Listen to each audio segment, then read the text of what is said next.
Bang, mulai dulu yuk Pak Yanto.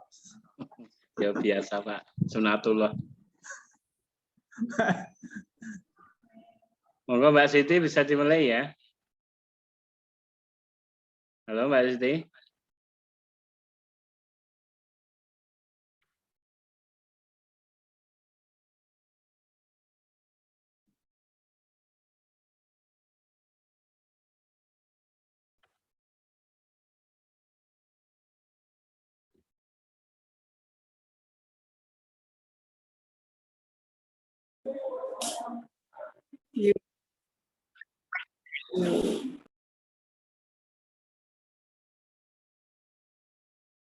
Mbak Siti Menawaroh, bisa dimulai Mbak?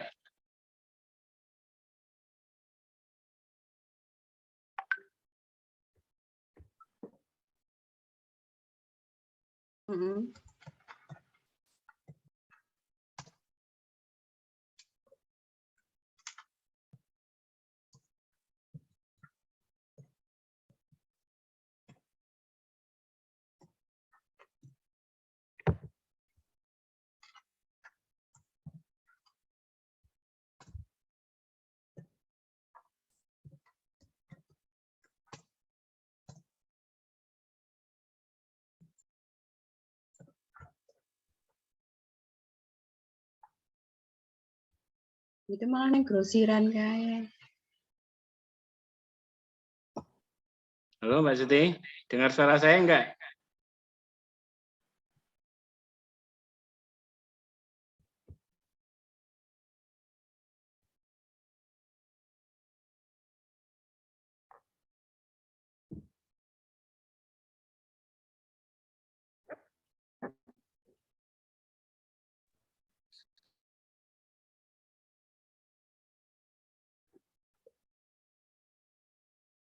Halo Mbak, suaranya belum masuk ya?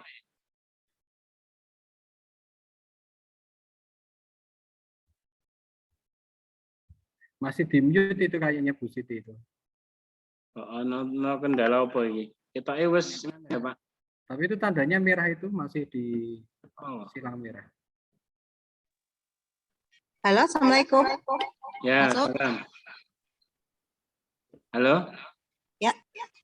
Ya, oke, sudah masuk. Oke. Saya pakai yang kedua ya, Pak. Ya. Trouble loh tadi.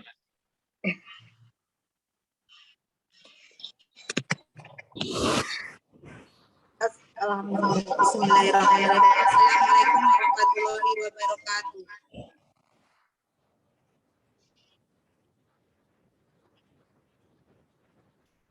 Alhamdulillahirabbil alamin wassalatu wassalamu ala asyrofil anbiya'i wal mursalin sayyidina Muhammad wa ala alihi washabihi ajmain. Kepada yang terhormat Bapak Cahya Yuwana SSS MPD yang saya hormati Ketua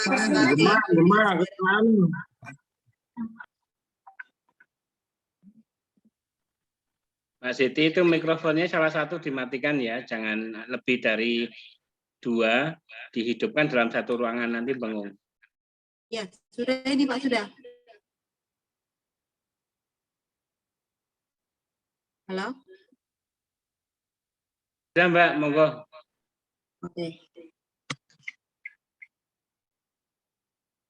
Yang saya hormati Ketua KKG Gugus Barat Bapak Suyanto SPD, yang saya hormati pula Bapak Ibu pengurus KKG Gugus Barat serta seluruh peserta webinar yang berbahagia.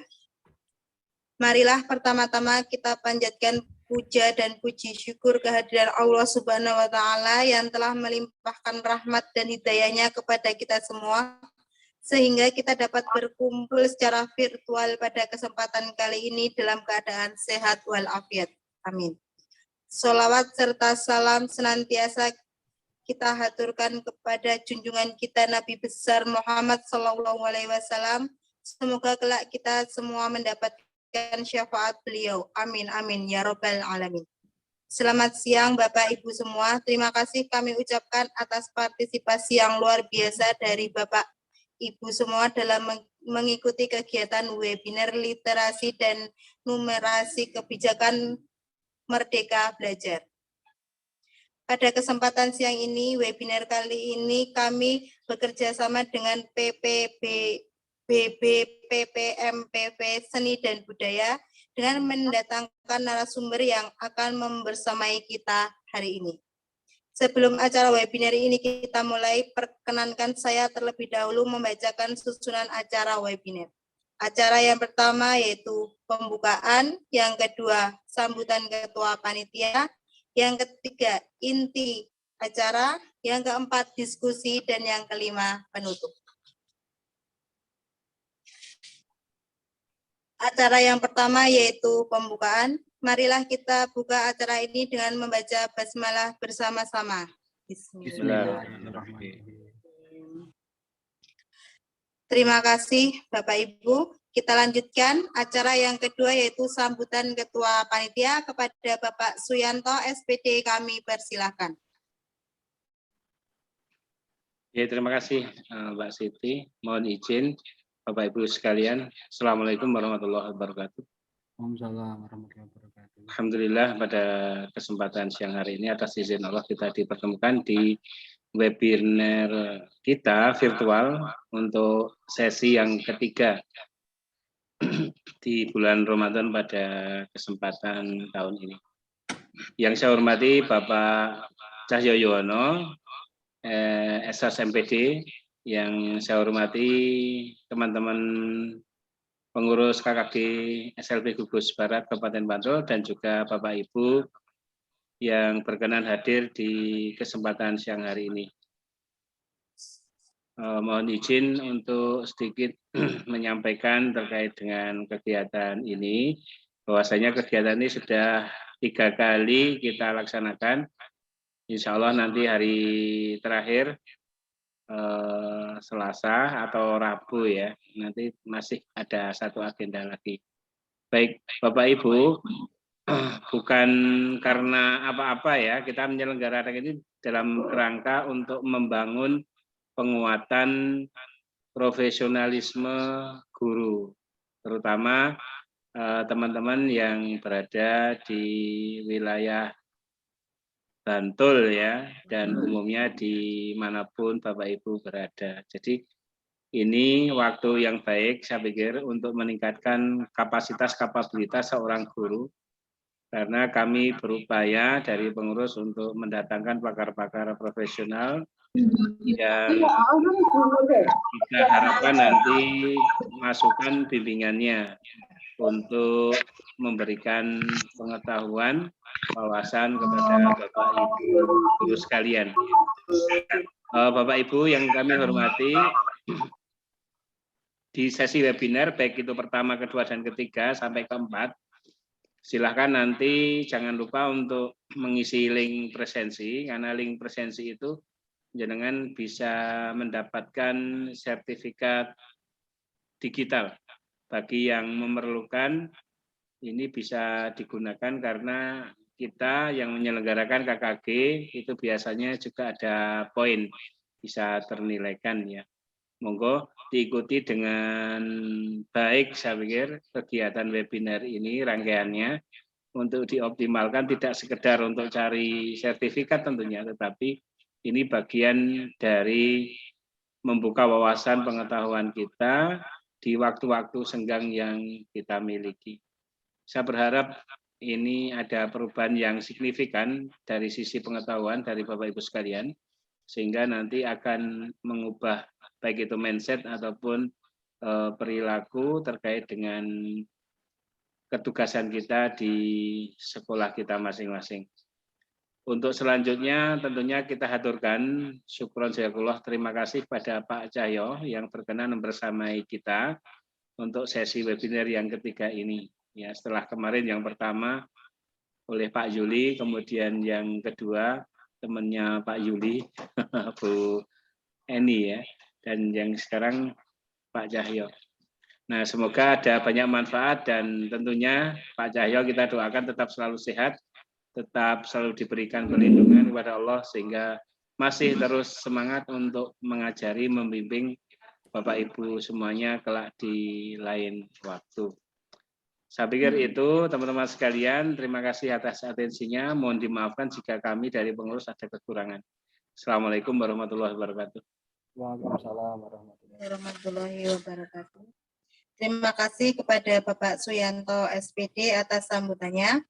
Acara selanjutnya yaitu acara ketiga adalah inti acara yang akan dibersamai oleh narasumber Bapak Cahya Yuwana SOS MPD. Beliau adalah Widya Suara Balai Besar Pengembangan Penjaminan Mutu Pendidikan Vokasi, Seni dan Budaya. Tema yang akan dibahas kali ini yakni tentang literasi dan numerasi kebijakan Merdeka Belajar. Namun sebelumnya saya akan bacakan terlebih dahulu CV beliau.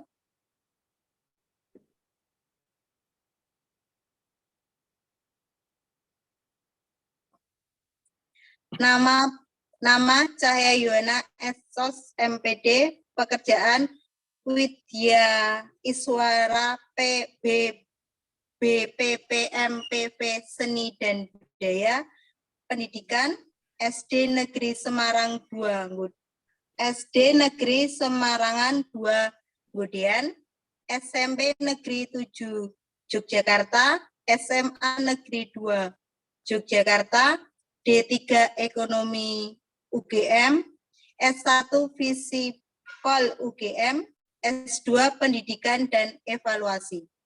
Bidang ajar, penilaian, penulisan soal, penelitian, PTK, manajerial sekolah, metode pembelajaran.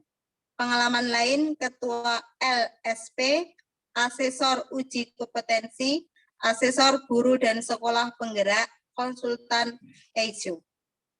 Kepada Bapak Cahya Yuwana SOS MPD kami persilahkan. Ya, masih. Assalamualaikum warahmatullahi wabarakatuh. Waalaikumsalam warahmatullahi wabarakatuh. Oke, Bapak dan Ibu, selamat siang. Sugeng nindakaken siam Ramadan, alhamdulillah siang-siang kita bisa berkumpul di sini, ya. Tentunya biasanya kalau bulan Ramadan pada siang-siang itu ya godaan itu sangat besar. Perutnya mulai perih, ya. Kemudian ngantuk juga sudah mulai. Tapi Bapak Ibu bersemangat, tentunya ini sesuatu hal yang harus kita jaga semua. Kebetulan saya juga kenal tuh dengan dua narasumber sebelumnya, ya, Pak Yuli sama Bu Estina. Bu Estina itu kebetulan pernah sama-sama satu tim mengembangkan tentang materi sosial dan kepribadian. Proyeknya dari Kemendikbud yang tidak selesai, ya. Sampai beberapa kali tapi tidak selesai. Nah, Bapak Ibu, kali ini saya akan menyampaikan terkait dengan literasi dan numerasi. Meskipun untuk sekolah SLB memang tidak semua terlibat, ya, untuk siswanya, ya, tapi kalau gurunya kan terlibat, ya, semua terlibat. Untuk gurunya kan harus mengisi survei lingkungan belajar itu, ya, semua terlibat. Untuk siswanya tidak semua terlibat, ya.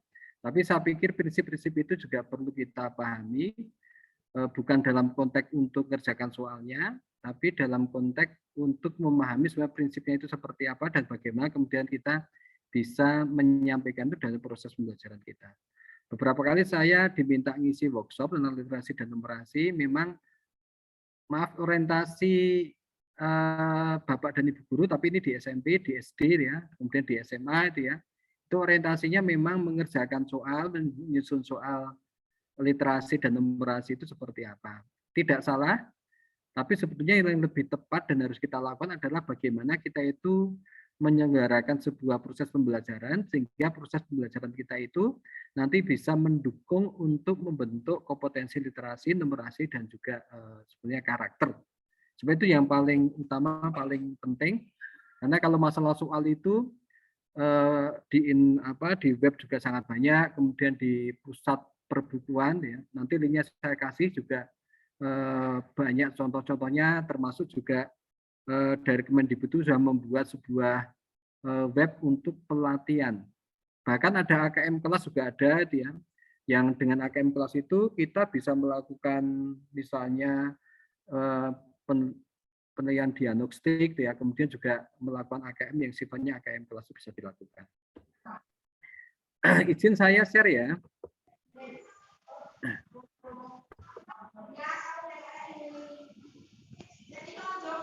Bapak Ibu, sampun ketinggal nggih? Sudah, Pak, sudah. Bapak Ibu, ini kok saya share yang jadi Bapak Ibu, kompetensi literasi dan numerasi ini tetap tidak bisa dipisahkan dari kebijakan kementerian kita terkait dengan Merdeka Belajar, ya.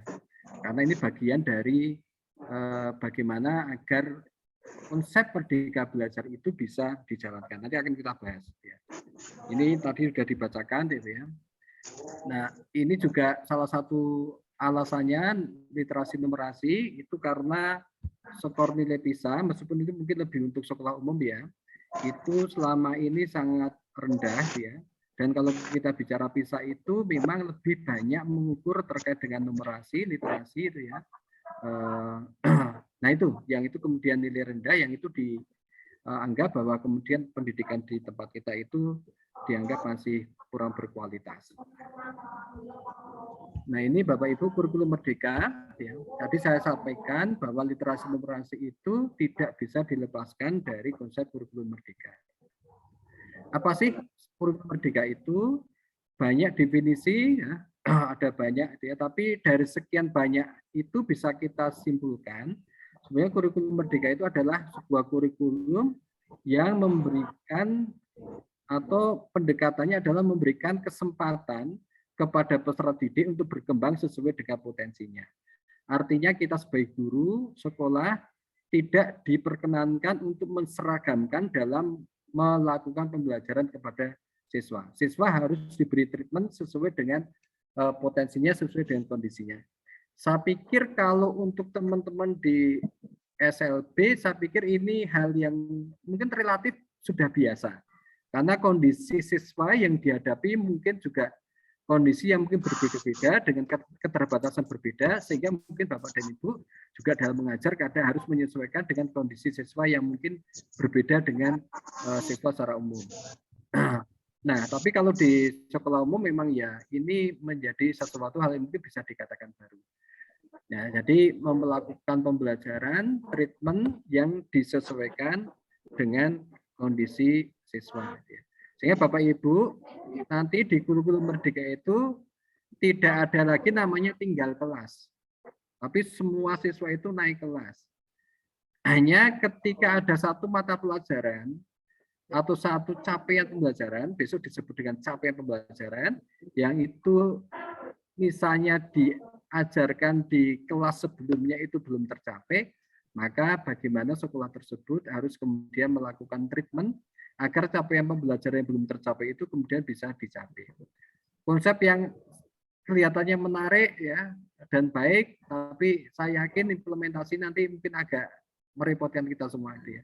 Kalau saya diskusi dengan beberapa guru ya memang, kemudian juga beberapa teman WI ya nanti mungkin di lapangan tidak semudah seperti ketika diucapkan, yaitu ketika kita memberikan treatment kepada siswa yang naik kelas, tapi ada satu capaian pembelajaran yang itu belum tercapai. Nah, Bapak Ibu, kalau kita bicara kurikulum Merdeka Belajar, itu ya kalimatnya sederhana ya kurikulum Merdeka ya, tapi dalam tataran kebijakan ternyata itu cukup complicated ya, ada banyak sekali edisi atau kebijakan Merdeka Belajar yang telah disampaikan atau yang telah dirilis oleh Kemendikbud ya.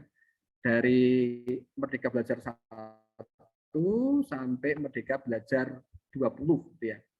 Nah, itu ya. Nah, yang terakhir ini dan nanti pasti juga akan Bapak Ibu akan segera mendapatkan, dan kami juga dari Balai sedang bersiap-siap untuk melakukan sosialisasi. Tadi saya juga sebenarnya lari-lari untuk masuk ini karena saya diminta menjadi tim untuk menyiapkan materi itu ya di Balai ini terkait dengan perencanaan berbasis data. Jadi perencanaan berbasis data ini nanti itu outputnya atau awalnya itu diambil dari hasil tes literasi dan numerasi, kemudian juga survei karakter. Ya. Nah, meskipun sumbernya tidak hanya itu, ada juga sumber yang lain, sumber data yang lain. Ya.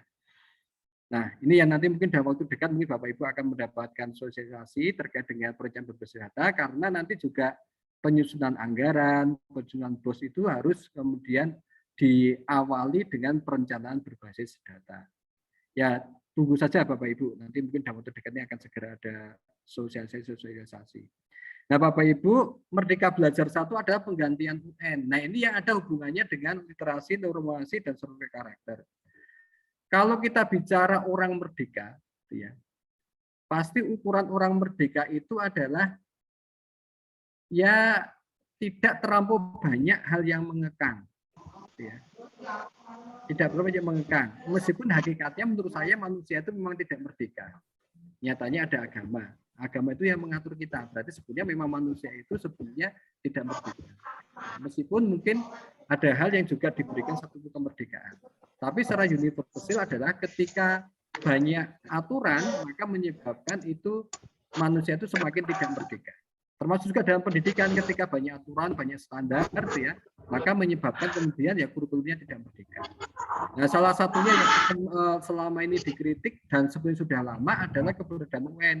Karena kita ketahui UN itu kan hanya beberapa mapel. Ya. Nah, artinya padahal bisa jadi ada anak yang dia tidak passionnya di mapel yang di UN kan, tapi dia passionnya di mapel yang lain. Tapi karena yang di UN kan itu ada mapel-mapel tertentu, akhirnya kebanyakan sekolah adalah mengejar agar nilai UN-nya baik. Sehingga akhirnya ada anak yang punya passion tertentu kemudian tidak berkembang. Nah, ini yang saya menjadi koreksi. Misalnya anak yang punya passion di seni itu ya. Akhirnya karena yang apa yang diperhatikan itu ada UN, ya seninya nggak diperhatikan. Nah, ini yang sebetulnya diinginkan oleh pemerintah sekarang, kemudian sekarang ya semua mapel itu punya kedudukan yang sama, semua dikembangkan sesuai dengan anak itu diberikan kebebasan memilih untuk mana yang dia akan belajar lebih banyak. Ya, meskipun ada juga mapel tertentu yang sifatnya nanti itu bisa sifatnya wajib. Ya. Itu ada peraturannya juga sudah ada, nanti sama-sama bisa kita cari ya, kita pelajari. Misalnya di SMA itu kalau dulu ada penjurusan, sekarang tidak ada penjurusan, tapi siswa diberikan kebebasan memilih mapel sesuai dengan keinginannya. Ya. Nah, itu Bapak Ibu. Nah, Bapak Ibu akan tetapi meskipun UN itu ditiadakan, ya, tapi pemerintah masih punya kewenangan atau mungkin masih punya keinginan untuk mengawal kualitas dari pendidikan tersebut. Yang dikawal apa? Yang dikawal adalah hal yang sangat mendasar, yang itu akan sebagai bekal manusia untuk hidup, sebagai anak untuk bisa berkembang lebih baik. Nah, 3 hal itu adalah literasi, numerasi, sama karakter. Ketika ketiga ini anak itu sudah punya kompetensi yang baik, maka insya Allah maka anak itu akan bisa berkembang jauh lebih baik dibandingkan anak yang tidak punya kompetensi kali ini. Atau misalnya ketika ketiga kompetensinya ini kurang bagus, maka tentunya juga akan menghambat anak tersebut akan berkembang lebih baik. Ya.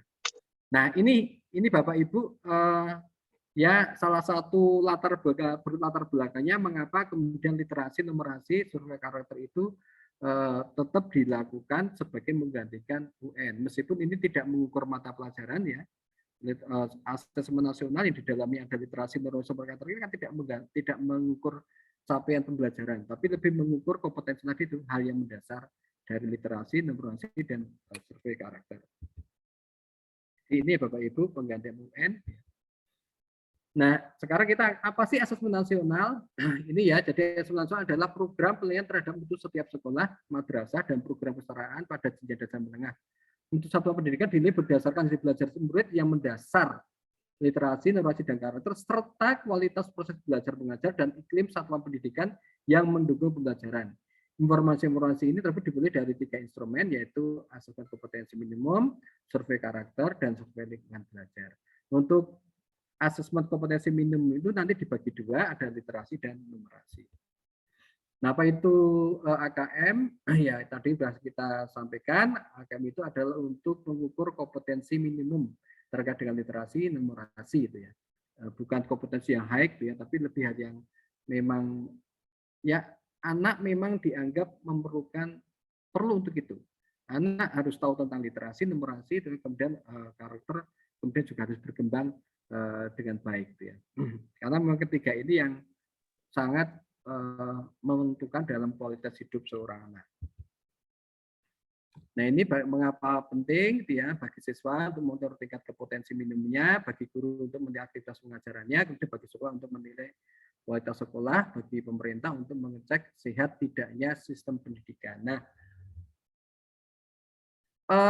asesmen kompetensi minimum atau asesmen nasional inilah yang dijadikan pemerintah sebagai tolak ukur untuk mengukur apakah kualitas pendidikan itu baik atau tidak, ya, dengan hasil kompetensi minimum.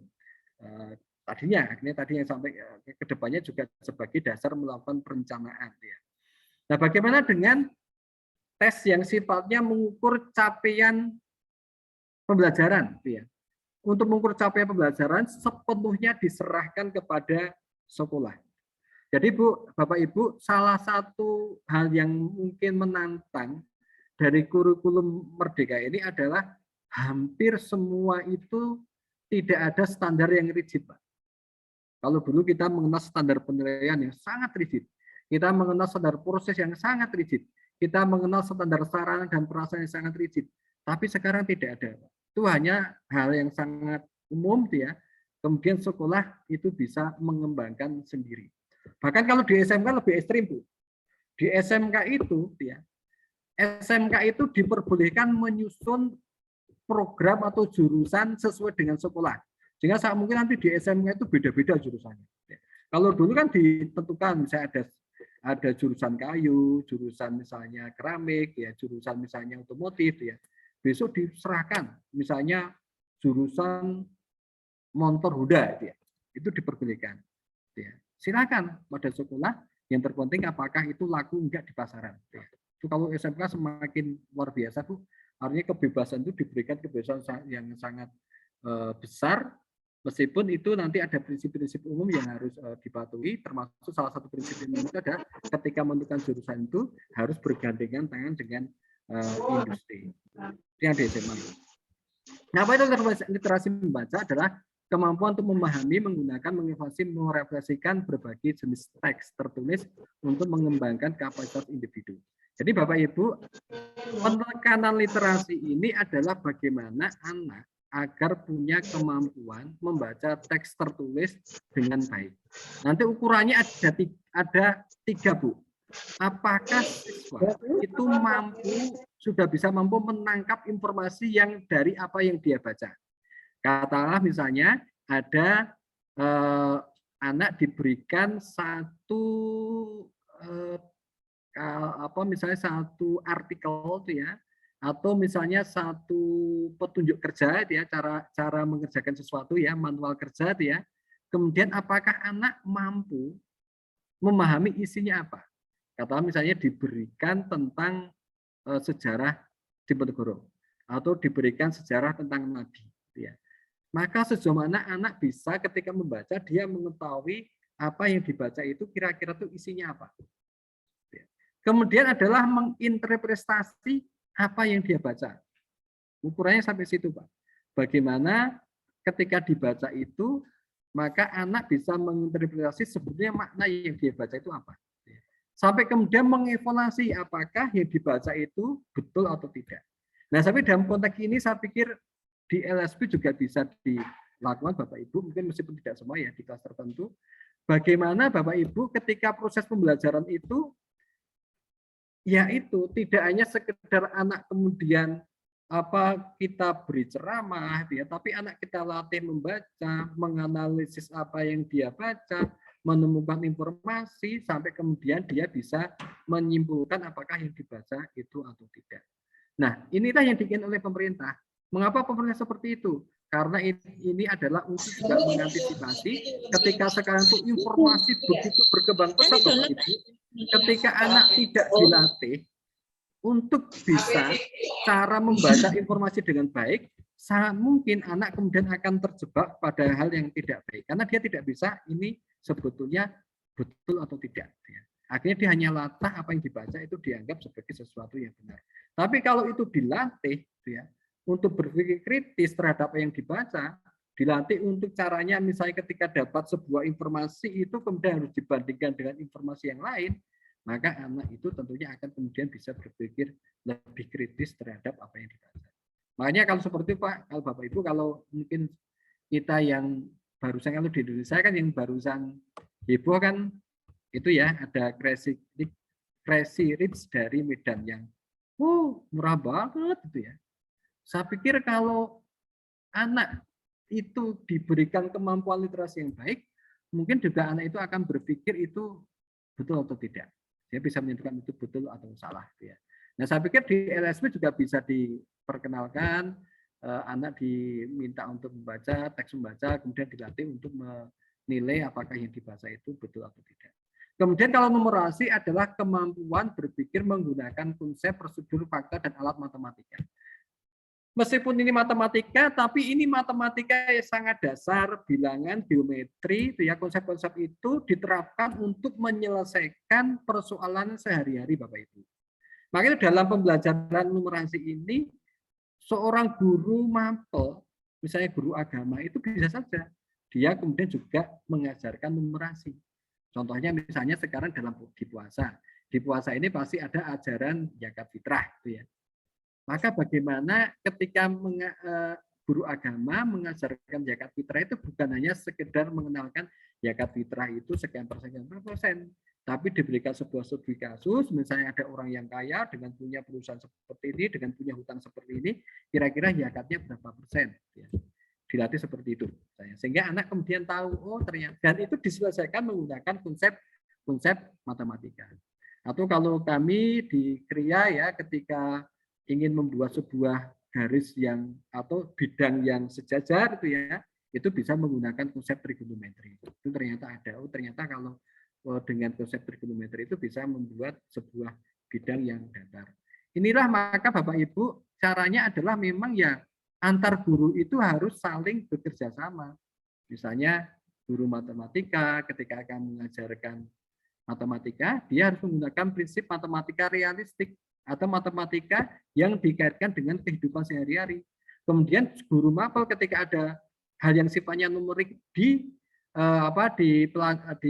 mapelnya, dia bisa bertanya, saya ada loh di mapel saya ya, di IPS ya, atau itu ada pelajaran tentang saya tadi agama tentang zakat. Kalau seperti ini cara menyelesaikannya secara matematika ada enggak ya? Kalau ada Bapak Ibu, lakukan Bapak Ibu. Itu Bapak Ibu. Nah ini akan nasional Bapak Ibu untuk mengisi kualitas pendidikan di Indonesia, sampel peserta didik kelas 5, 8, 11 ya. Kemudian untuk AKM kelas ya.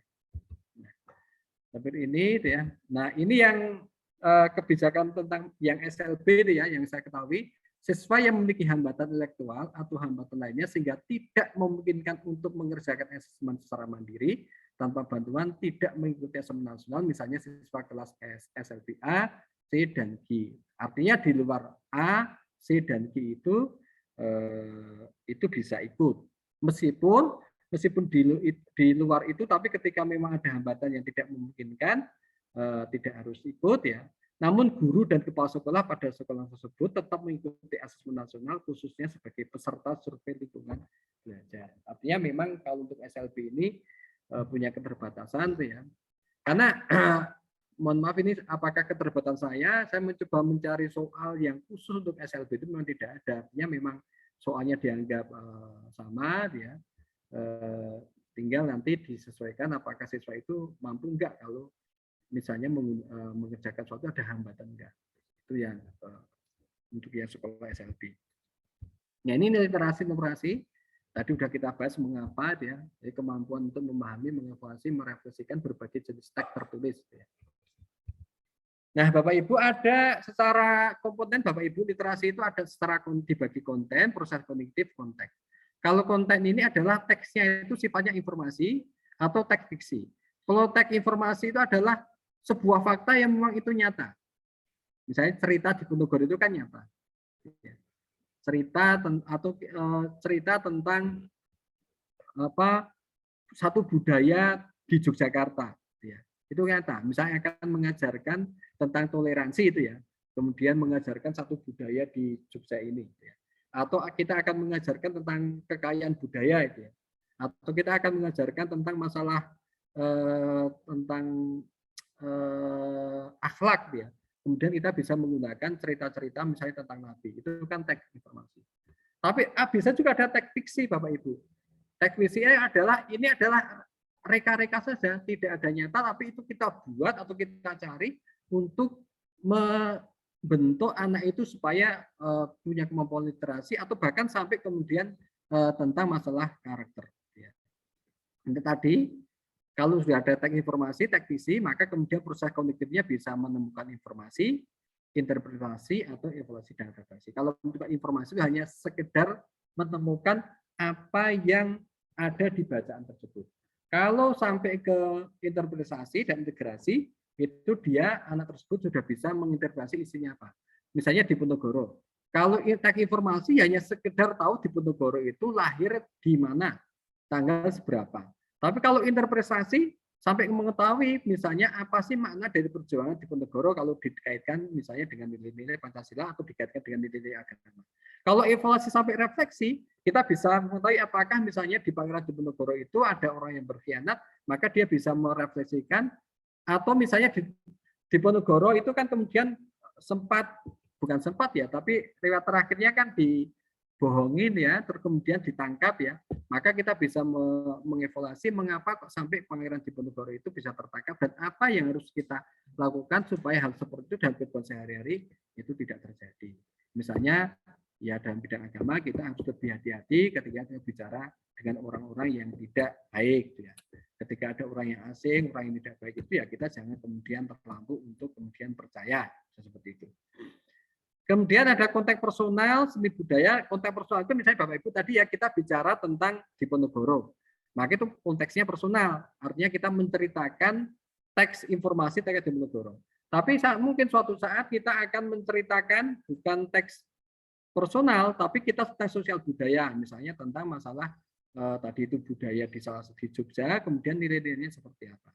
Sampai kemudian saintifik, itu kalau saintifik adalah kita menceritakan satu peristiwa ilmiah, kemudian ada pertanyaan, atau kita menerangkan itu maknanya apa. Contohnya ini Bapak Ibu, ini ada teks fiksi itu ya. Misalnya ada seorang melakukan perjalanan panjang, di tengah perjalanan, kemudian terjadi pertengkaran antara dua orang tersebut. Nah, yang satu kemudian menampar, ketika ditampar, yang ditampar tersebut menuliskan di pasir. Misalnya adalah pada saat ini temanku menamparku. Tapi pada suatu saat mereka berjalan lagi dan kemudian temannya itu mau kecelakaan dibantu dia. Yang tadi ditampar itu tiba-tiba mau kecelakaan, tapi kemudian bisa dibantu sehingga tidak terjadi kecelakaan sama yang menampar. Kemudian yang menampar itu, yang tadi ditampar, yang tadi menulis di atas pasir, kemudian dia menulis lagi di pasir, misalnya pada hari ini temanku menyelamatkan aku, ya, seperti itu. Ini kan teks fiksi. Nah, kemudian kita bisa membuat sebuah soal atau kemudian ketika belajar kita menanyakan kepada siswa. Jadi misalnya ketika belajar kita menyampaikan informasi seperti ini, kemudian sebutan hal yang tidak baik yang tidak boleh ditiru pada bacaan tersebut. Atau melakukan interpretasi apa pesan utama dari teks yang baru saja dibaca. Atau evaluasi kalau dikatakan kedua sahabat tersebut berjalan di tengah padang pasir, benar atau salah dan mengapa. Nah ini Bapak Ibu, ini bisa dilakukan misalnya dalam pelajaran agama. Dalam pelajaran kemudian misalnya PPKN ya, yang sifatnya atau pelajaran sosial ya, maka bagaimana kita itu ketika mengajarkan anak tentang akhlak ya, tidak sekedar kemudian anak itu hanya diberi akhlak seorang anak seperti ini, tidak perlu, harus berangkat pagi hari, kemudian ketika ketemu dengan orang tua harus cium tangan, bukan, tapi diberikan sebuah teks yang yang bisa anak seperti dalam kehidupan dia, kemudian anak diberikan pertanyaan-pertanyaan seperti itu. Sehingga akan lebih bermakna Bapak Ibu dibandingkan itu hanya sifatnya misalnya anak yang baik harusnya misalnya rajin belajar. harusnya ini. Itu kan lebih applicable sehingga anak bisa lebih membawa apa yang disampaikan dalam kehidupan sehari-hari. Kemudian ini Bapak Ibu, ini adalah pelaporannya Bapak Ibu, nanti akan dibagi menjadi pelaporan literasi, ada perlu literasi khusus, dasar, cakap, atau mahir. Kalau misalnya nanti hasilnya itu hasil literasinya itu masuk, nanti di rapotnya itu akan muncul. Ini misalnya munculnya adalah intervensi khusus, maka itu, atau misalnya munculnya ini dasar, atau munculnya cakap, munculnya mahir. Ya, hasil dari ANL seperti itu. Nah, kalau hasil seperti itu ada Bu, misalnya kalau intervensi khusus, ya. Misalnya hasilnya intervensi khusus itu membuktikan atau memberikan tanda bahwa pembelajaran itu belum menggunakan banyak media, mungkin lebih banyak ceramah. Sehingga solusinya apa? Maka solusinya adalah ya ketika pembelajaran guru harus lebih banyak memberikan sebuah media, memberikan teks atau apa supaya bisa lebih variatif. Atau misalnya pada level dasar sudah menemukan informasi, tapi sekedar menemukan informasi itu ya. Sekedar baru tahu tentang Diponegoro itu lahir di apa. Maka kemudian itu perlakuannya adalah kita harus mulai mengajak anak tadi itu untuk menginterpretasi apa yang dibaca lebih bermakna itu ya. Bapak Ibu sampai kemudian tingkat tadi mahir ya, pada level cakap sampai kemudian level mahir. Kalau mahir itu sudah bisa menginterpretasi, cakap ya sudah bisa menginterpretasi, tapi dia belum bisa mengevaluasi. Ini sebutnya salah atau betul ya, yang diisi bacaan tersebut.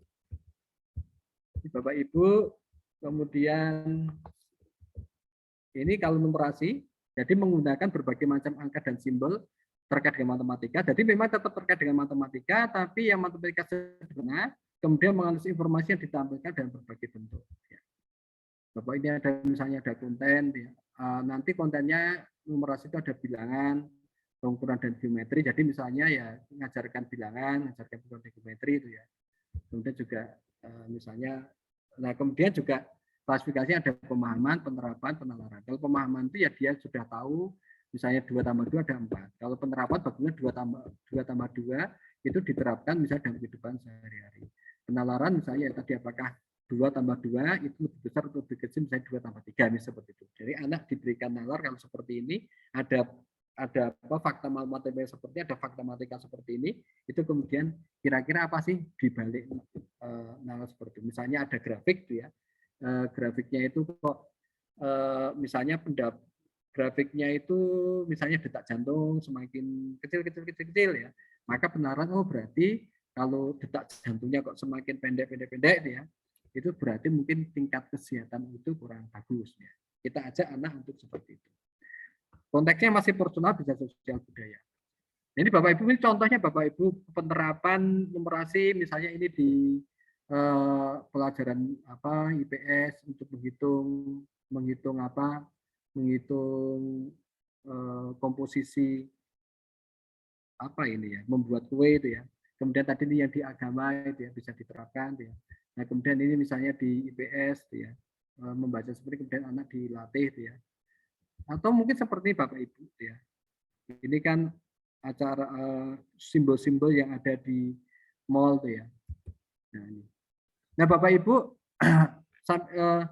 pastikan Bapak Ibu dalam literasi numerasi ini ketika kita membuat simbol-simbol atau membuat apa adalah karena ini sifatnya adalah literasi numerasi ini ada sesuatu yang diterapkan dalam kehidupan sehari-hari Bapak Ibu, maka kita harus kontekstual, aktual dan konseptual. Kalau aktual itu yang terkini ya, kontekstual itu betul-betul sesuai dengan dunia anak ya.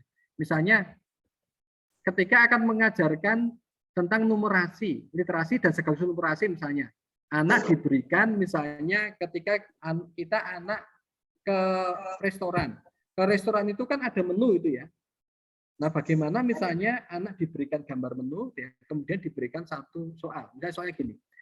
Adik itu ya diberi uang Rp10.000. Dia pergi ke restoran A. Di situ ada daftar menu ya. Ada daftar menu dengan harga misalnya bakso 6.000, dia diberi Rp10.000 ya, bakso 6.000 ya, kemudian misalnya jus 2.000 ya, kemudian apa 2.000. Nah, adik membeli bakso, ternyata dia masih punya kelebihan berapa.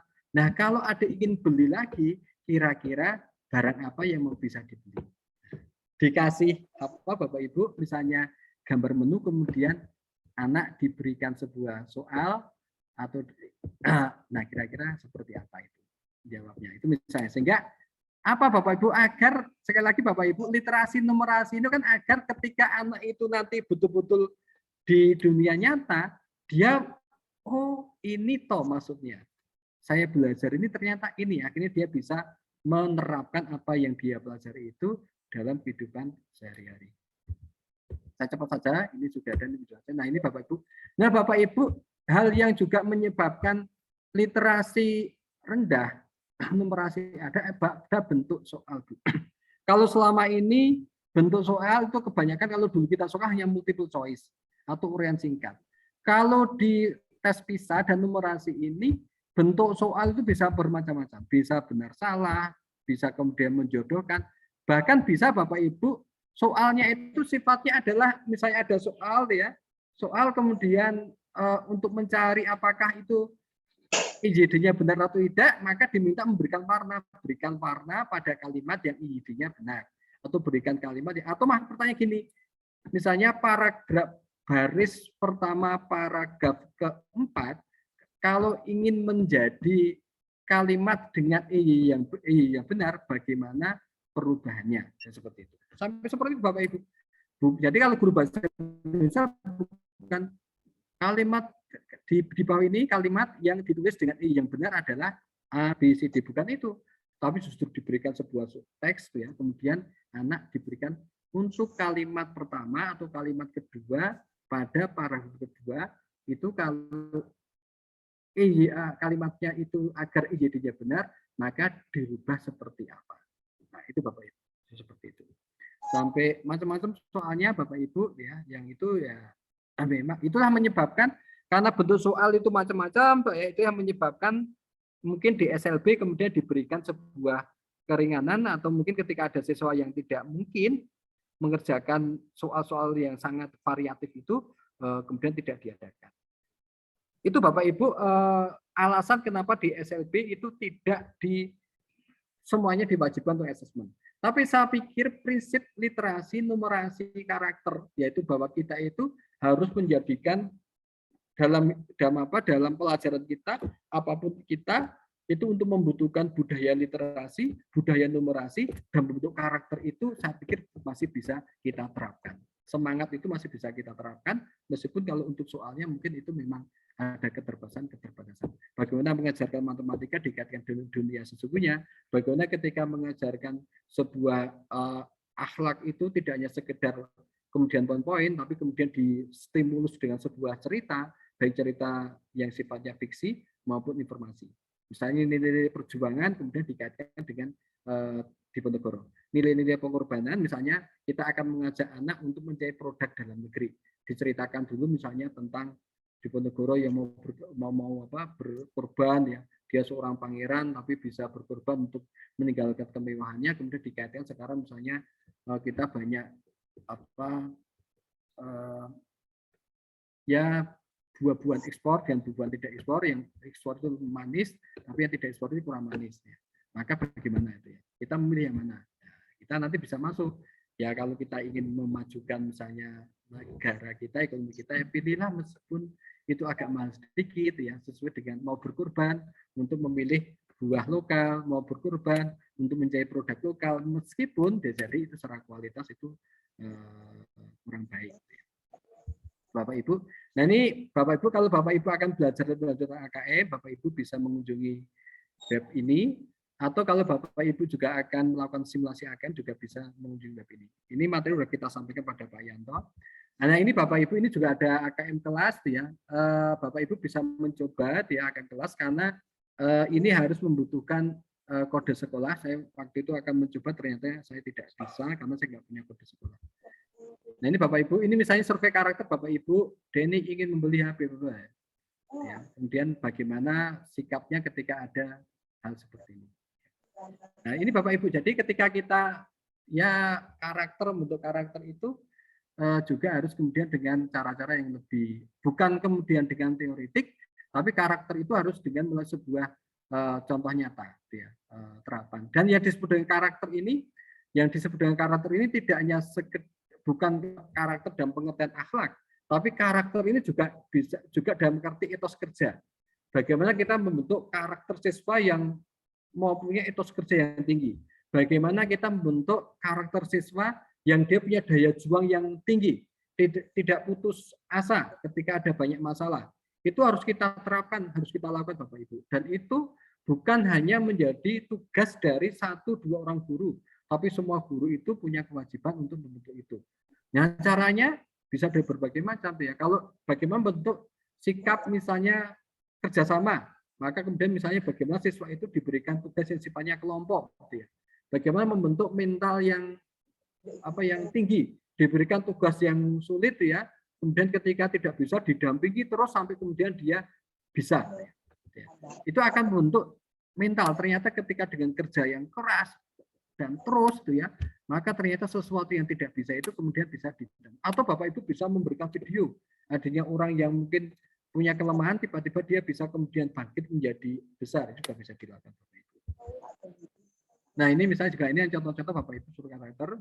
Nah saya pikir itu Bapak Ibu intinya Bapak Ibu di Merdeka Belajar ini UN tidak ada, kemudian ada diganti dengan asesmen nasional, yang asesmen nasional ini ada 4 ya, literasi, normasi, sesuai karakter dan lingkungan belajar ya. Keempat ini nanti yang akan menjadi salah satu tolak ukur keberhasilan pendidikan, dan ini juga nanti akan menjadi dasar dalam perencanaan sekolah kita. Meskipun di SLB itu ada keterbatasan dalam mengerjakan soal, tapi saya pikir semangat untuk menumbuhkan literasi, numerasi, kemudian karakter pada diri anak bisa tetap dilakukan di sekolah.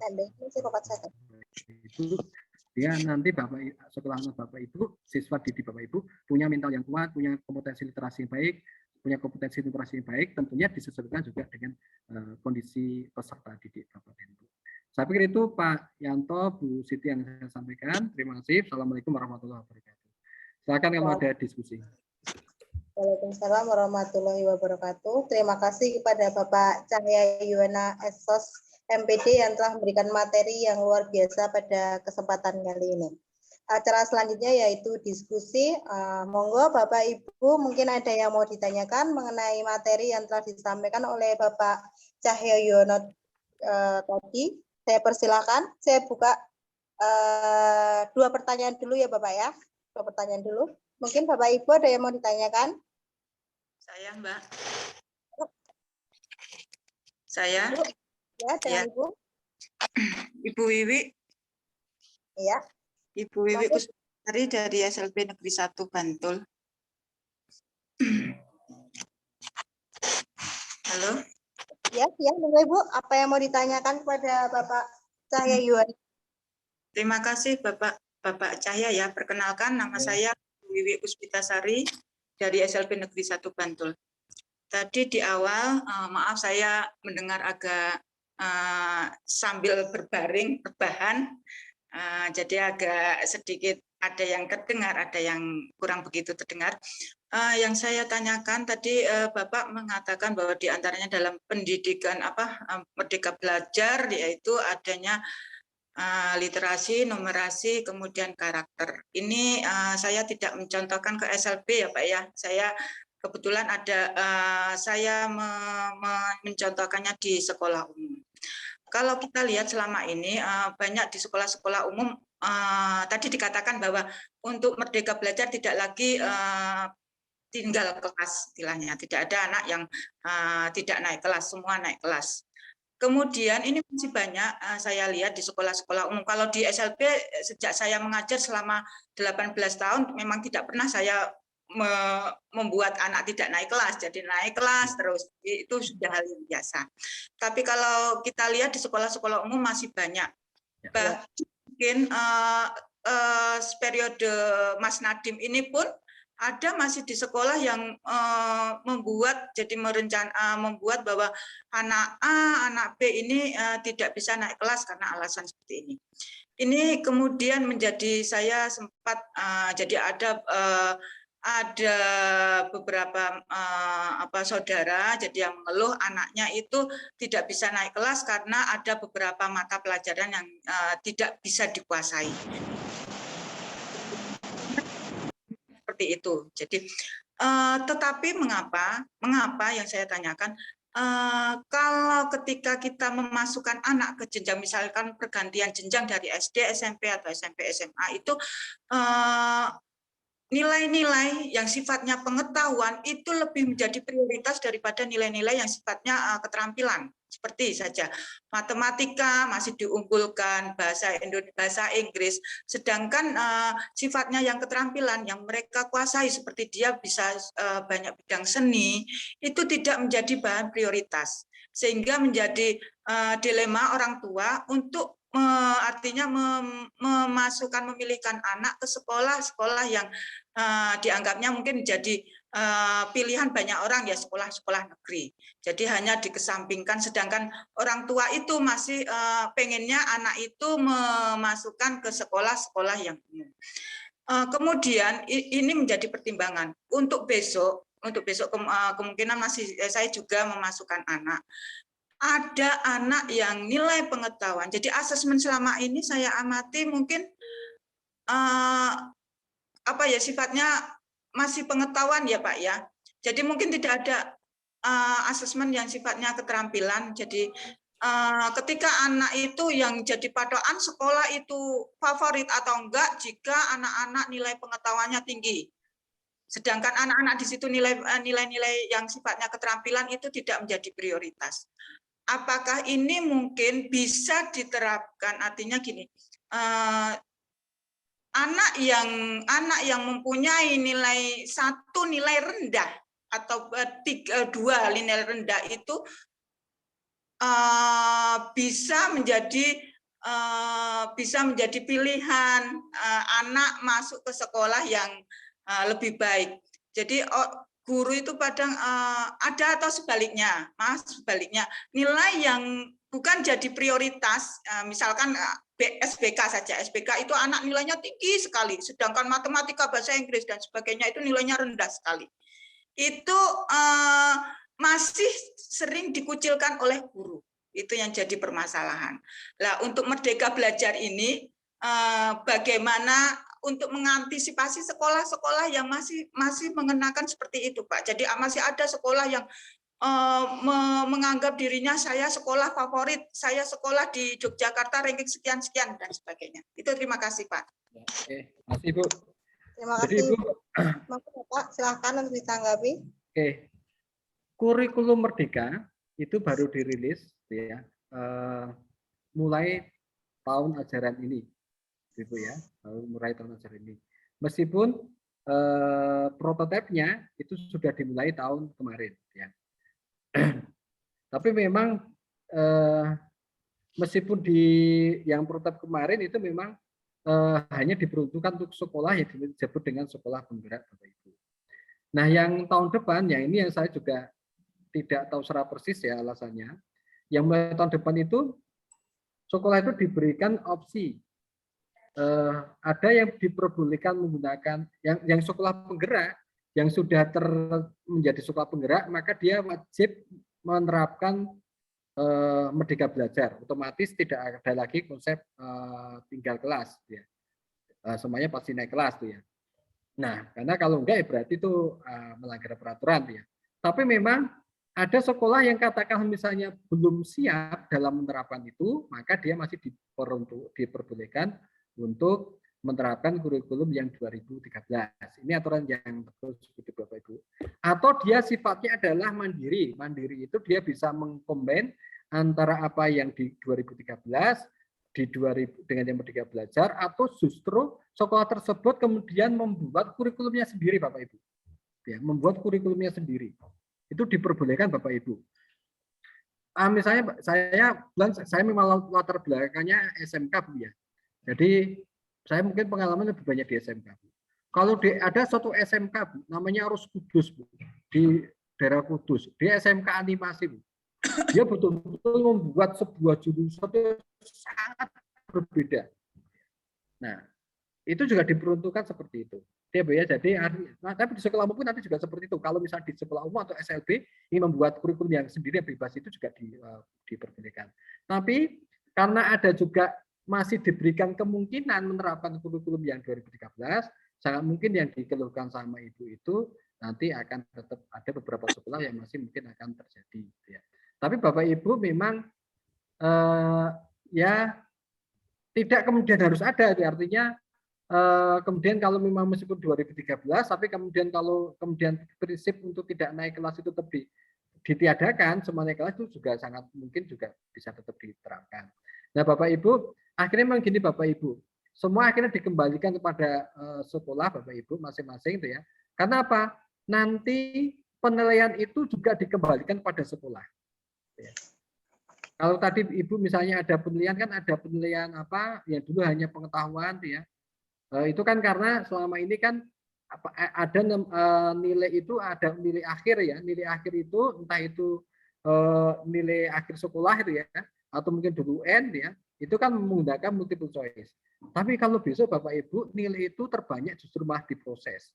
Kalau yang di kurikulum Merdeka Belajar ini. Diproses itu, nah kalau diproses itu memang kemudian keterampilan itu yang kemudian menjadi diperhatikan. Kemudian memang sehingga itu ketika itu menjadi pertimbangan di sekolah, harapannya di rapotnya juga kemudian akhirnya muncul keterampilannya yang lebih diperhatikan, sehingga ketika kemudian ketika misalnya pun masuk di sekolah selanjutnya itu menggunakan sistem ranking, tapi rankingnya kan berdasarkan nilai keterampilan Bapak Ibu. Nah itu masalahnya Bapak Ibu, tapi memang ya karena ini perdana Bapak Ibu, saya pikir memang di 1-2 tempat memang mungkin masih ada banyak masalah itu ya. Ada sekolah yang sudah sangat siap Bapak Ibu itu ya. Tapi ternyata ada juga banyak sekolah yang tidak siap. Ada sekolah yang menyambut dengan gegap gempita kurikulum Merdeka ini Bapak Ibu itu ya. Tapi ada sekolah yang kemudian mengeluh. Kemudian dia justru memilih pada kurikulum yang lama. Contohnya Bapak Ibu. Di kurikulum Merdeka ini tidak pernah diatur namanya RPP itu seperti apa, tapi dibebaskan. Tidak pernah diatur modul ajar itu seperti apa. Yang penting kalau Bapak Ibu membuat sebuah modul atau perangkat ajar itu harus ada tujuannya jelas, kemudian ada alurnya jelas, kemudian SSP-nya jelas. SSP-nya juga bisa pakai formatif, bisa sumatif, bebas. Nah, tapi ternyata ada juga Bapak Ibu sekolah-sekolah yang merasa justru itu memberatkan. Karena selama ini mungkin sudah terbiasa itu semuanya diberikan, dikasih gitu ya, sehingga tinggal menggunakan. Itu ada yang seperti itu. Inilah yang menyebabkan kemudian Bapak Ibu ya di beberapa akhirnya tidak bisa berjalan dengan baik. Tapi saya pikir itu berproses, kita harapkan ke depan semakin jalan, semua kemudian bisa mengikuti ini bisa berjalan dengan baik. Termasuk Pemda, Bu. Maaf, dimanapun berada, saya termasuk yang bertanya-tanya. Termasuk kebijakan dari Pemda Dinas Pendidikan DIY. Tidak ada UN, ditiadakan, tapi kan ada namanya ujian apa itu? Ujian daerah ya. Ada ujian daerah. Anak saya sedang siap-siap sampai stres. Saya sempat tanya kepada teman-teman guru. Soalnya itu kalau antara UN dengan ujian daerah itu sulit mana? Sulit ujian daerah. Nah, saya kadang-kadang tanya, Bu. Nah ini yang kadang-kadang nggak konsisten tuh ya. Pemerintah pusat sudah tidak perlu ada UN, kembalikan pada sekolah, gitu ya. Tapi setiap daerah punya kebijakan sendiri-sendiri itu ya. Meskipun ketika ditanya mungkin mereka juga punya alasan tuh ya. Nah, nanti seleksinya sulit ya. Kalau hanya diserahkan pada sekolah, banyak sekolah yang membuat rapotnya hanya asalnya. Lalu khawatirnya kalau membuat asal nanti kemudian ya tidak ini ya. Sebenarnya Bapak Ibu seandainya ya, ini akhirnya kita bicara seandainya ya. Seandainya kualitas sekolah itu sudah merata, Bu. Maka menurut saya merata, baik merata kualitasnya, merata sarananya, merata misalnya ketersediaan sekolah, Bu. Sebetulnya solusi yang paling tepat untuk mengatasi misalnya Merdeka Belajar itu adalah full sistem zonasi. Misalnya. Cuman masalahnya kalau sekarang diterapkan juga ada full sistem zonasi, bisa jadi juga ada beberapa siswa yang merasa kemudian dirugikan tuh ya atau apa itu kan ada Bu, karena ya kualitas pendidikan yang belum merata dan sebagainya apa. Misalnya Bu, di kota itu Bu, Wirobrajan, saya dapat teman-teman dari Wirobrajan. Wirobrajan itu kecamatan kan nggak salah ya, Wirobrajan. Itu nggak ada SMP-nya Bu. Ya. Ada sekolah itu ya. Saya akhirnya apa banyak sekolah yang anak-anak di situ ya tahun berapa ketika sistemnya itu ada sistem wilayah bukan sistem jarak gitu ya. Kan pernah di itu kota itu menggunakan sistem yang awal-awalnya bukan sistem tapi sistem wilayah yang di kecamatan di sini ya diterima di kecamatan sini. Akhirnya di awal itu banyak Bu informasinya ya dari teman saya itu ya. Itu yang anak-anak di Wirobrajan itu kan nggak mendapatkan maaf ya sekolah negeri, malah mendapatkan sekolah swasta. Kenapa? Di Wirobrajan itu tidak ada sekolah negeri, yang ada di tempat lain. Meskipun ada tempat lain yang mungkin lebih dekat, tapi karena bukan kecamatan lain itu nggak boleh. Tapi kalau sekarang kan sudah menggunakan ukuran jarak ya, sehingga mungkin bisa mengatasi itu. Mungkin Ibu yang bisa saya jawab Ibu. Ya, terima kasih Pak. Matur nuwun. Ya, terima kasih Bapak. Ibu bagaimana? Sudah jelas? Ya, terima kasih sudah begitu jelas. Sudah gambaran. Ya, mungkin ada pertanyaan lain dari Bapak Ibu? Nah, kalau tidak, Bapak, saya mau bertanya ini, Bapak. Ya, siap Ibu. Pak, bagaimana perbedaan AKM kurikulum 2013 dengan kurikulum yang sekarang, Bapak, yang belajar Merdeka itu, Bapak? Merdeka Tidak belajar ada bedanya Bu, tidak ada bedanya. Karena di kurikulum di AKM ini kan yang diukur kan adalah tentang masalah hal yang mendasar Bu. Kalau soalnya bisa jadi berbeda dia butir soalnya. Tapi secara konsep, secara tujuan, secara apa yang disasar itu sama. Gitu. Jadi intinya tidak ada perbedaan ya Pak, intinya dari kurikulum 13 Tidak dengan ada. yang sekarang ini ya. Intinya kita Betul. satu mengukur kemampuan siswa seperti itu ya Bapak ya. Iya, yang AKM-nya Ibu ya. Iya, tidak ada Bu. Oke, mungkin dari Bapak Ibu yang lain ada yang mau ditanyakan? Monggo.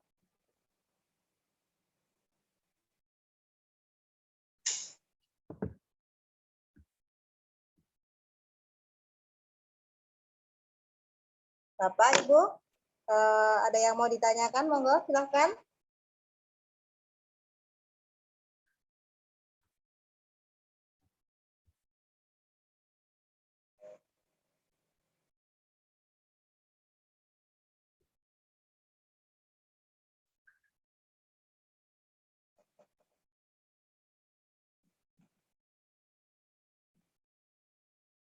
Halo, Bapak Ibu, ada yang mau ditanyakan lagi?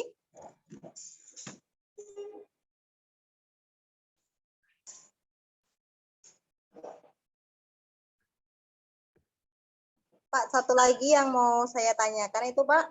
Silakan Ibu. Hasil tadi kan mengenai apa ini perbedaan AKM ya Pak ya dari 2013 ke 2000 ke yang sekarang ke yang Merdeka Belajar. Terus yang mau saya tanyakan itu kalau hasil dari AKM itu disampaikan ke sekolah masing-masing atau tidak Bapak Ibu? Nanti ini sebetulnya baru dirilis Bu, tapi memang yang tadi saya sampaikan, nanti pemerintah akan merilis namanya rapot pendidikan. Setiap sekolah nanti bisa mengakses itu. Nah, di rapot pendidikan itu nanti ada output, input, sama proses. Ya. Nah, outputnya itu adalah isinya adalah literasi, numerasi, dan karakter. Ya. Nah, itu jadi artinya nanti hasilnya nanti akan bisa dilihat di rapot pendidikan itu. Berarti rapot yang sekarang dengan kurikulum yang sekarang nanti berbeda ya Bapak dengan rapot yang kemarin-kemarin seperti itu. Ya. Ini rapot pendidikan ini adalah sebetulnya ini Bu, bukan beda dengan rapot siswa ya Bu ya. Oh ya. Rapot pendidikan ini, tapi rapot pendidikan ini adalah laporan hasil pemetaan kinerja sekolah. Salah satunya ada dari AKM itu ya literasi, kemudian numerasi, surat karakter, kemudian juga Ibu kan kemarin mengikuti AKM yang survei lingkungan belajar itu ya? Ya, Nah, betul. Itu kan ada pertanyaan tentang masalah lingkungan belajar ya. Nah, nanti juga dari hasil-hasil rumah belajar itu, semua hasilnya akan dimasukkan di dalam rapot pendidikan, termasuk kan mungkin Ibu juga membuat evaluasi diri sekolah itu ya. Kemudian juga mungkin dari EMIS itu ya. Itu nanti akan dimasukkan dalam rapot pendidikan, akan tersaji di situ Ibu. Ya Bapak. Siap, Bapak. Oke Bapak Ibu, yang lainnya mungkin ada yang mau ditanyakan lagi. Ini materinya sangat menarik sekali. Monggo Bapak Ibu semuanya, ada yang mau ditanyakan?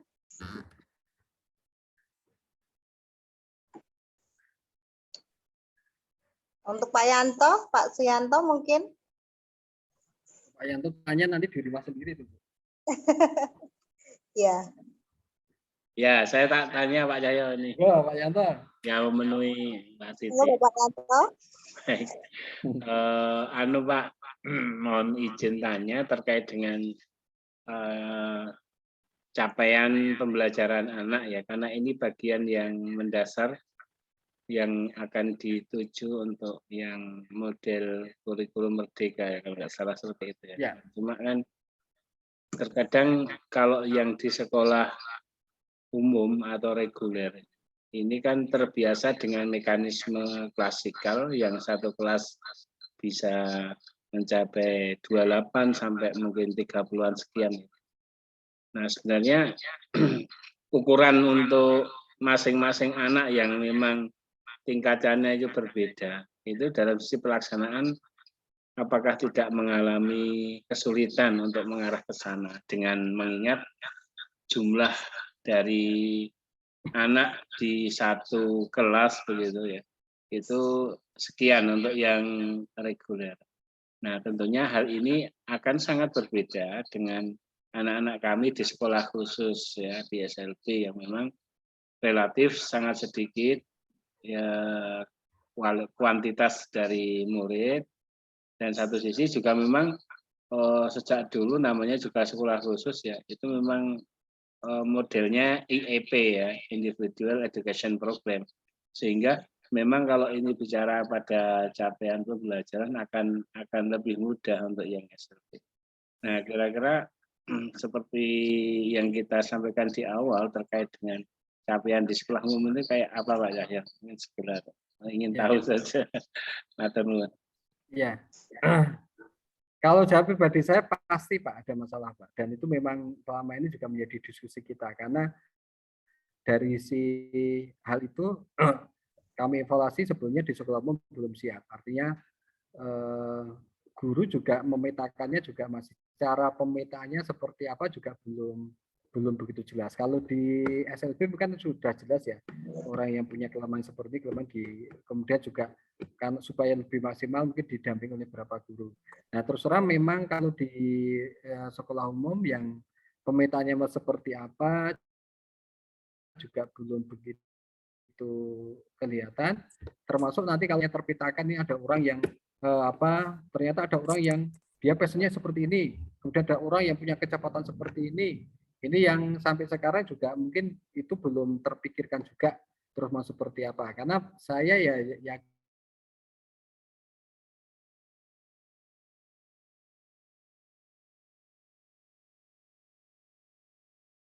Pak, nanti ketika misalnya ya, makanya kemarin kita sempat ngobrol-ngobrol sama beberapa teman tuh ya, sebetulnya sekarang kan pakai fase itu ya, fase A sampai fase F ya, itu sebetulnya harusnya menggunakan sistem koyonek dulu kita belajar ikro gitu ya, satu ikro berapa, kemudian hanya dibatasi itu ya, satu ustadz itu membawa berapa santri itu ya, harusnya seperti itu. Tapi kalau masih seperti sekarang ini memang itu mungkin nanti kesulitan-kesulitan itu ada di situ Pak. Nah mungkin akhirnya caranya yang bisa dilakukan untuk mengurangi itu bisa menggunakan pembelajaran yang misalnya dengan teman sebaya ya.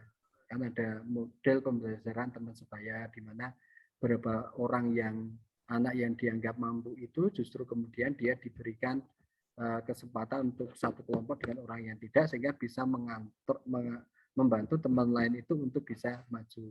Atau kemudian ya akhirnya terpaksanya kalau yang selama ini terjadi di beberapa sekolah itu akhirnya kadang-kadang guru itu meluangkan waktu khusus Pak di luar jam. Itu banyak Pak.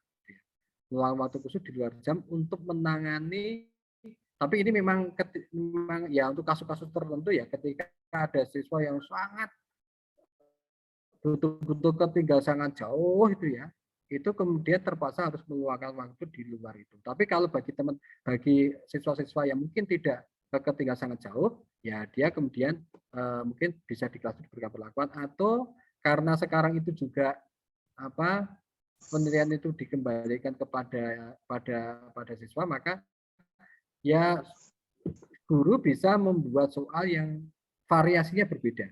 Misalnya ketika mau melakukan tes ya, untuk siswa seperti ini dikasihkan seperti ini, siswa seperti ini dikasihkan seperti ini, soal seperti tipe seperti ini gitu ya. Kemudian menerangkannya mungkin juga kadang-kadang di siswa yang diberikan contoh-contoh yang lebih berat, yang lebih mungkin akhirnya seperti itu Pak. Tapi bahwa itu akan terjadi kerepotan, saya yakin repot Pak, ya, karena memang secara sistem dan sebagainya itu memang belum mungkin saya enggak ya, tapi belum ideal lah seperti tempat lain karena jumlah siswanya dalam satu kelas yang sangat banyak. Itu Pak Yanto. Ya, bagaimana Pak Yanto? Ya, oke, siap. Ya. Oke, Bapak Ibu jangan lupa absen di chat link di chat ya Bapak Ibu ya. Untuk absen hari ini sudah ada di chat, monggo Bapak Ibu untuk absen. Mungkin ada pertanyaan lagi Bapak Ibu? Di chat itu kayaknya ada itu Mbak, monggo bisa di chat. Bapak ini ada pertanyaan di chat, saya bacakan ya Bapak ya. Siap Ibu. Ya. Ini. Bapak mohon dari Ibu Nurlita Ayunilam. Beliau bertanya, Bapak mohon pencerahan untuk AKM ini untuk semua siswa atau hanya siswa yang bisa mandiri dalam tes. Lalu untuk soal AKM ini guru yang buat sendiri atau bagaimana? Terima kasih. Ya. Untuk siswa SLB tadi yang saya sebutkan hanya untuk SLB jenis apa tadi saya akan lupa ya. Tapi tidak semua Bu, untuk yang di SLB itu harus ikut. Hanya beberapa SLB nanti di bantai yang saya tadi ada yang itu bisa ikut. Itu pun juga dipilih ketika ada siswa yang mungkin sifatnya tidak bisa mandiri itu ya, keterbatasan itu ya, karena misalnya itu kan pakai komputer ya, keterbatasan, maka itu memang tidak ikut tidak apa-apa. Jadi katakan misalnya di satu sekolah tersebut siswa dianalisis memang tidak bisa mengikuti AKM, ya tidak perlu ikut Bu AKM, tapi gurunya harus ikut survei lingkungan belajar gitu ya. Nah seperti itu, sehingga akhirnya mungkin nanti di SLB ya nggak mungkin tapi pasti ya di SLB rapot pendidikannya pasti kemudian berbeda Bu. Nah kemudian kalau untuk yang menyusun siapa bukan gurunya Bu, tapi yang menyusun adalah itu nanti dari Kementerian Pendidikan dan Kebudayaan ya. Cuman selama ini gini Bu, yang selalu saya sampaikan, seseorang itu bisa mengerjakan tes dan kemudian lulus dengan baik. Satu itu karena materinya itu dia bisa dan dia terbiasa mengerjakan soal yang memang seperti itu. Artinya gini, kalau selama ini soalnya hanya multiple choice, kemudian hanya sifatnya itu sederhana itu ya. Kemudian kemudian dia ikut AKM, pasti kemudian dia akan nilainya akan rendah. Jadi akhirnya kalau saya menyampaikan dalam konteks pembelajaran yang lebih luas, ya saat ibu mengajar itu ya, maka ya mengajarnya harus interaktif dengan siswa, anak tidak hanya diceramai, tapi kemudian dengan membaca, kemudian menggunakan ibu misalnya tadi numerasi, tapi juga ketika memberikan soal tuh ya, karena pasti Bapak Ibu dalam proses pembelajaran kan memberikan soal ya. Maka bagaimana soalnya itu juga didekatkan dengan soal-soal AKM. Dilihat, katakanlah misalnya soal itu ya jangan kemudian hanya multiple choice, tapi diberikan stimulan-stimulan seperti yang itu anak bisa bernalar dari itu. Ini seperti itu Bu. Jadi untuk latihannya, nah sebetulnya kan tadi yang di linknya juga ada, itu ada namanya AKM kelas ya, itu sebenarnya juga bisa dipakai untuk berlatih ya, sehingga anak nanti terbiasa untuk mengerjakan soal itu. Itu Bu. Ini ada lagi Bapak, Ya. pertanyaan. Bapak mohon penjelasan kalau AKM itu memang sampel siswa, jadi tidak semua siswa mengikuti AKM, matur suwun. Ya, betul, Bu. Ini hanya sampel, jadi kan maksimal ya di sekolah itu 30 ya. 30 ya. Dan dipilih secara acak. Yang memilih adalah sistem, tiba-tiba sekolah itu hanya mendapatkan misalnya 30 ya. Nah, persoalannya Bapak Ibu, tapi kalau SD itu untuk kelas 5, SMP itu adalah kelas 8, kemudian SMA itu kelas 11 ya. Hanya persoalan Bapak Ibu ini yang ya sempat menjadi perbincangan di tempat kami juga gitu ya. Ketika misalnya AKM itu sifatnya sampling, kemudian hanya 30 ya siswa. Kalau itu jumlah siswa di sekolah tersebut hanya sedikit, katakanlah misalnya hanya 100 siswa, maka secara sampel itu sebenarnya sudah cukup untuk memenuhi sebagai syarat sampel ya. Karena 30 hanya 100 siswa. Tapi coba bayangkan dulu, ketika itu diambil atau dilakukan pada sekolah yang jumlah siswanya itu misalnya ratusan atau ribuan, yang diambil 30. Nah, ini menjadi masalah. Ini yang sempat menjadi juga diskusi ya, dan pernah disampaikan ke tim. Mungkin waktu itu pikirannya adalah hanya dari sisi secara nasional. Karena kalau diambil sampel secara nasional, sebetulnya secara sampling sudah cukup. Ya. Jadi ketika yang ikut diskusi, ikut tes literasi numerasi AKM itu secara nasional misalnya berapa dibandingkan dengan jumlah siswa itu, secara sampling sudah cukup, secara metodologi penelitiannya sudah cukup. Tapi ketika itu kemudian dibawa, karena kemudian kan menilainya tidak hanya ke tingkat nasional, tapi nilainya kemudian juga di breakdown per sekolah. Nah, apa cukup ketika 30 itu mewakili misalnya sekian ribu siswa. Nah, ini yang kayaknya ini yang tidak, yang agak bolong-bolong ya, ada bolongnya dari tim AKM seperti itu. Kalau saya kebetulan saya disiplinnya adalah penelitian, harusnya yang digunakan adalah namanya kalau dalam penelitian itu adalah stratified random sampling. Artinya ketika jumlahnya itu dia dijumlah di total berapa, kemudian setiap sekolah itu mendapatkan porsi yang berbeda-beda sesuai dengan jumlah siswa di sana. Harusnya seperti itu Bu, tapi ya ini yang semoga ke depan bisa diperbaiki. Itu Bu. Jadi kalau apakah hasilnya valid ya bisa jadi di beberapa tempat tidak valid ya, karena ya persoalan itu. Ya. Itu Bu. Ya, terima kasih Bapak.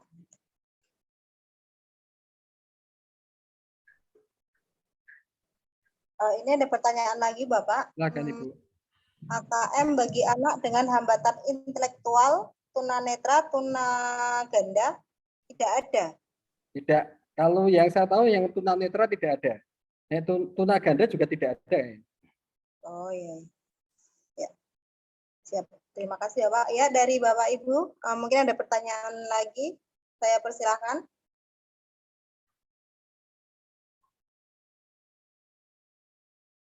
Ada yang mau ditanyakan?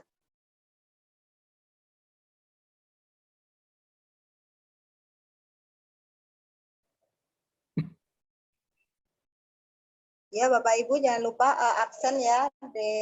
Linknya sudah ada di chat Bapak Ibu. Saya persilakan untuk absen.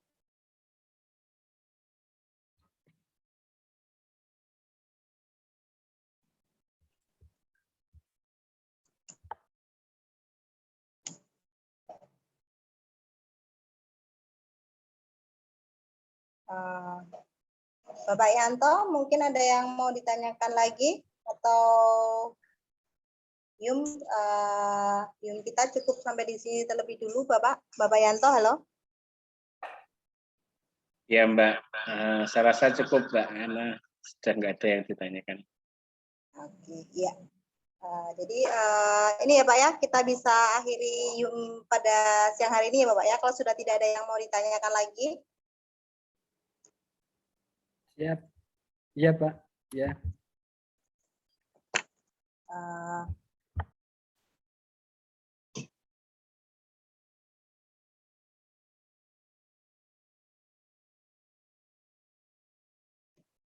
Oke, mungkin sebelum saya tutup Bapak, Bapak Cahya Yuwana, mungkin ada closing statement terlebih dahulu. Iya, Pak. Iya, Mbak. Apa? Sepatah kata. Ya, Bapak. Oke, Ya, Pak. nanti Bapak dan Ibu. Jadi Bapak Ibu, saya mungkin akan bicara dalam konteks Merdeka Belajar ya. Bahwa sekarang saatnya sebetulnya kita semua ya, guru dan kita semua itu diberikan kebebasan untuk bagaimana kita bisa menyalurkan ide-ide besar kita, ide-ide kreatif kita untuk memajukan sekolah kita. Ketika kemudian pemerintah tidak memberikan sebuah sebuah aturan-aturan yang sangat rumit ya, maka menurut saya ini perlu kita sambut dengan kita membentuk sebuah yang mungkin iklim sekolah, cara sekolah, metode belajar yang itu memang itu kemudian menjadi lebih baik.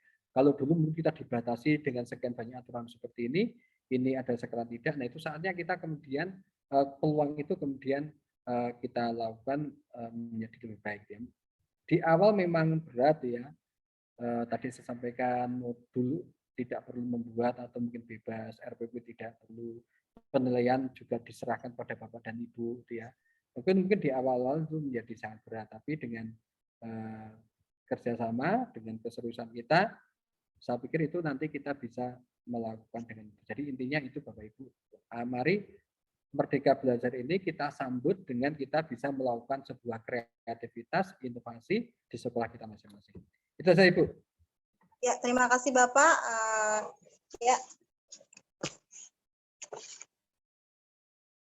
Terima kasih sekali kami ucapkan kepada Bapak Cahya Yuwana Etsos MPD yang telah memberikan materi kepada kita semua yang sangat bermanfaat sekali Bapak. Terima kasih. Acara selanjutnya yaitu penutup. Namun sebelum acara kita tutup, sebentar saya akan membacakan rangkuman dari kegiatan apa yang telah disampaikan oleh narasumber tadi. Kurikulum Merdeka itu sebuah kurikulum yang memberikan kesempatan kepada peserta didik untuk tumbuh dan berkembang sesuai dengan potensinya masing-masing. Dalam kurikulum Merdeka tidak ada siswa yang tinggal kelas. 3 komponen dalam kurikulum yaitu literasi, numerasi, dan karakter.